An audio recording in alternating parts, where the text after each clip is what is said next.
Hey campfires, this is episode 4 in a more solemn series that Cam is putting out there to help owners of arthritic dogs. I'm joined by the lovely Mary Ellen Goldberg, who's given up her time. She's from all the way from the US, and we are talking about euthanasia. It's a whole thing from the beginning to the end. There's 3 episodes preceding this one where we talk about, preparation for the day, the actual day, and today we're going to talk about immediately post. So this is, you're still there, you're in the room still, and what you can expect to happen after, choices that you're requested to make, and provisions that you should put in place for yourself. So I'm going to let Mary start the conversation. So these owners are still in the room. Their lovely pet, their lovely dog has passed. What can they expect now? They will probably be given something, I would say close to 10, 15 minutes with their pet. If they want longer, that should be allowed. This is not a time set in stone. And if they want less, that's allowed too. I've had many just go, got to go. Yes. Now, the next decision that hopefully will have been made by the owner is, number 1, do I want to take my pet home and bury it? Yeah. Number 2, would I prefer to have my pet cremated and I would get the ashes back? Yeah. And number 3, would I rather have the veterinarian handle the body for me? Yeah. And the reason why I want to give that option is because cremation can be expensive. If you don't have property where to bury your animal, what are you going to do? Yeah. This is something, you've got a Great Dane that you need to bury, and it needs to go down at 18 inches. Oh, yeah. And you have nowhere to do this. So what I'm saying is having your veterinarian handle the process is another method for you. And for the owner, this is going to be something that it is going to be an extremely emotional time for you. Yeah. And once you are leaving at that point, whether you have your pet wrapped up in a shroud of some kind, or whether you're leaving it, you will want to, the veterinarian I like at the office will have papers for you about grieving, loss of your pet, and that it's normal to feel this way, so that you have resources of who to contact if you're having a very difficult time with this process. And I think my contribution there is, from my experience, having had 7 years prepping, you really would have thought me and my anticipatory grief would have known exactly what to do. I had played it in my head for years. And when it actually happened, I didn't want to. I always imagined that I would wrap her in a blanket. I would carry her to my car. I would drive night or day to the crematorium. I would take her there myself. And I just knew that was what I was going to do. And then when it actually happened, I was like, no, she's gone. And she's gone. And that was quite a surprise to me. And I actually went home. And I knew I had to look after myself at that point. And I think it switched off for me. I think I'd been caregiver for about 2 years by this point. And I thought I would caregive past her passing into the final journey. They talk about the final journey, all the films, the final journey. And my caregiving ability stopped. It just switched off, and I was exhausted. And I was like, I'm going to leave it to the professionals now. I need to go. So I guess from my side is, don't be surprised if when it happens, a flood of difference happens to you, your vet will accommodate that. Your vet has coped with many different scenarios. I've had owners come in, they leave the dog and they're absolutely in bits but have to not be there.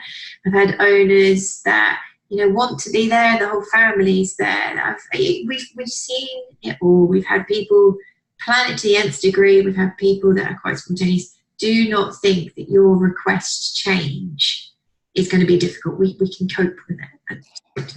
And think of your role as a caregiver for 2 years, Hannah. It would not be unusual to go home as you were, be exhausted, be depressed because I've got to get my food ready for her. I've got to get you. As a caregiver, you have a role and time periods that you did things that it's gone now. Oh, yeah. And you don't know what to do with yourself. Nice. And that's why saying there are resources for the owner, and you need to allow yourself time to become used to this, because your pet is now at peace. Even though you may not see it that way and you're left behind, your pet is at peace. You have to care for yourself. Exactly. And or, you know, family members. So that's something that I have in the past actually even taken someone's phone and phoned their friends and said, right, your friend needs you now. Can you meet her? Can you come here? I feel really strongly that owners need to have a little bit of an idea what they're going to do thereafter. There is nothing more upsetting for me when I see that person walk out, maybe with the collar and the lead, and they're aimless and they don't know where to go and they don't know what to do. And I do worry about that, actually. You know, I get so upset. Well, it's very natural, you know, whether you want to have someone sitting in the waiting room for them, because this is the time when an owner would not be thinking about traffic. Are they going to be able to get home okay? You know, without some kind of event. So that's the kind of thing that, as the veterinary practice, we need to make sure that the owner is going to be safe and secure to get where they're going. Yeah, totally. So leading on from that, the owner, it's been a peaceful passing. The owner received great literature before, and they received great support. The room was quiet, it was peaceful, it went according to plan, the animal was pre-sedated and IV was placed, there was no hiccups. They have said their goodbyes, they might take a token. This is very common. I have people that choose to take a bit of hair, or they take the collar, or, you know, we do see it. It isn't abnormal when people want that last little hold. So, you know, that is possible. Please let your vet know so that they have an ability to prepare for that. So the owner's now left and they've decided either to take the body with them. The veterinary service at that point is kind of ceasing for you. So you've taken the body, you've gone home. Many vet practices will get in touch with you and just check in. Many vet practices will send a card of condolence. If you leave your dog's body with the practice to organise either communal cremation or private cremation, the communal cremation means that you're not going to have the ashes back. Private cremation, you can have the ashes back, and there is a choice. I don't know if it's the same in America, but we have an array of urns and scatter boxes, etc., that we can do now. That can be organised before or after. I regularly have people say, I don't know, can I please get in touch? And I generally ask one of the practice to contact the owner 24 hours later to confirm. We have a time scale of about 2 weeks, the ashes to be returned to a practice. Is that about the same over? I believe so, yes. Yes. And then you can, as an owner, even request at that point how you want the situation handled. I mentioned in episode 1, I was shocked when we sent an invoice 2 weeks later because we were trying to care for the owner, and that owner complained because we reopened the wound. And I was like, oh, I didn't see that coming. I'm sorry, that wasn't the plan. If you want to collect the ashes, from your practice, or if you actually just really want to avoid it for a while, you can have them sent to your home. So you can put in requests like that. It's quite flexible. So please don't be inhibited about asking. This is your time. This is your time.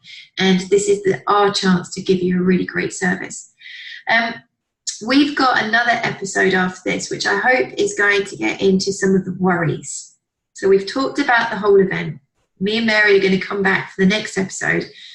And through our years put together, we've had a lot of worries, and they're very common, and we're going to tackle a few of them and hopefully put your mind to rest. So thank you, Mary, for being with us, and we will see you for the final episode in a couple of days. See you later.